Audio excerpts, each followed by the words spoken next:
Hello, my beautiful sisters. Let's talk about grace. Not the kind that we show others, but the kind we rarely extend to ourselves. Look, sis, you're out there working hard, trying to grow, trying to change, trying to reach that next level. And yet, when you stumble, when you make a mistake, when you miss a deadline, or when you don't meet your own expectations, what do? You come down on yourself hard. You replay that failure over and over again. You let self doubt creep in. But, sis, you are not your mistakes. You are not defined by your setbacks. And today, in this video, we're talking about how to give yourself more grace when you stumble. Let's talk about why we're so hard on ourselves. If you've ever caught yourself saying, I should have known better, or I always mess things up, you're not alone. Many of us hold ourselves to impossibly high standards, higher than we would hold anyone else. Why? Because society tells us we have to be twice as good to get half as far. Because we've spent our lives proving our worth, proving we belong, and proving we're capable. And so when we fall short, it feels like failure, like confirmation of every doubt that we've ever had. But sis, hear me when I say this. Failure is not proof that you're not good enough. It's just proof that you're human. And guess what? Humans stumble.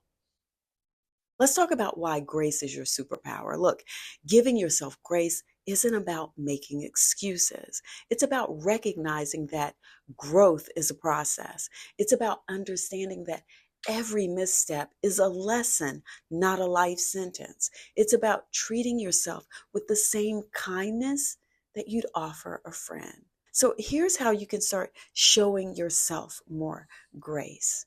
Challenge your inner critic.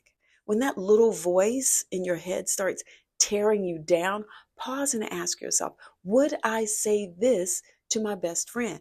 If the answer is no, then don't say it to yourself. Replace self-criticism with self-compassion. Celebrate the effort, not just the outcome. We focus so much on results that we forget to acknowledge the hard work that we put in to get there.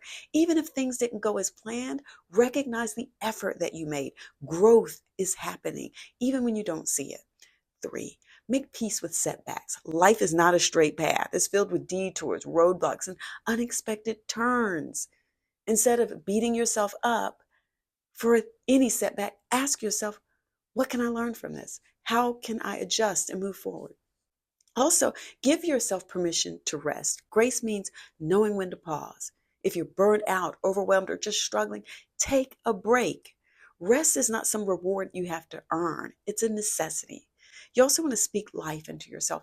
Words are powerful. If you wouldn't accept negativity from someone else, don't accept it from yourself. And then create affirmations that remind you of your strength, your resilience, and your worth. Look, sis, you are more than your stumbles. You are a masterpiece in progress. Every stumble is just a brush stroke in the bigger picture you are becoming. So you're allowed to mess up and make mistakes. You are allowed to, guess what, change your mind. You are allowed to take a step back and regroup. Grace is what allows you to keep going when things get hard. It reminds you that you are still worthy, still enough, and still capable of everything that you dream of. In this uplifting call to action, I want you to move forward with grace. So today, I want you to commit to showing yourself some grace. Write down one thing you've been holding over your own head. And I'm thinking of one myself, one mistake, one setback, one moment you've been beating yourself up for. Then I want you to release it. Say out loud, I am not my past mistakes. I give myself permission to grow, to learn, and to move forward with grace. And if you feel like it, share your one thing in the comments, that one way you're choosing grace over guilt today. And then let's lift each other up, because grace can be contagious. And sisters, you deserve it. Mwah. Peace.